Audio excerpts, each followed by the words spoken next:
தமிழ்நாட்டின் முன்னாள் முதலமைச்சர், கர்ம வீரர், கல்வி கற்றிருந்தவர், கருப்பு காந்தியடிகளின் பட்டங்களில் ஐக்கப்பட்டவர் பெருந்தலைவர் காமராசர். அவர்களின் பிறந்த நாள் இன்று. பெருந்தலைவர் காமராசர் 1903ஆம் ஆண்டு ஜூலை 15ஆம் தேதி விருதுநகரில் ஏழை குடும்பத்தினர் குமாரசாமி, சிவகாமி அம்மா தம்பதிகளுக்கு மகனாக பிறந்தார். 6ஆம் வகுப்பு வரை பள்ளியில் படித்தார். சுதந்திர போராட்டங்களில் கலந்து கொண்டு நாட்டு விடுதலைக்காக சிறை சென்றார். 1954ஆம் ஆண்டு ஏப்ரல் 13ஆம் தேதி தமிழ்நாட்டின் முதலமைச்சரானார்.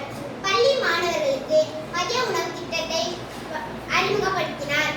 தமிழ்நாடு முழுவதும் பள்ளி மாணவர்களுக்கு மதிய உணவு திட்டத்தை வழங்கினார்.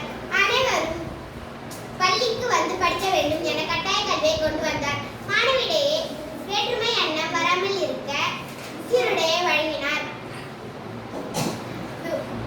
இந்தியாவின் பிரதமரை 2 முறை தேர்வு செய்து கிங் மேக்கர் என்று அழைக்கப்பட்டார். காந்தி பிறந்த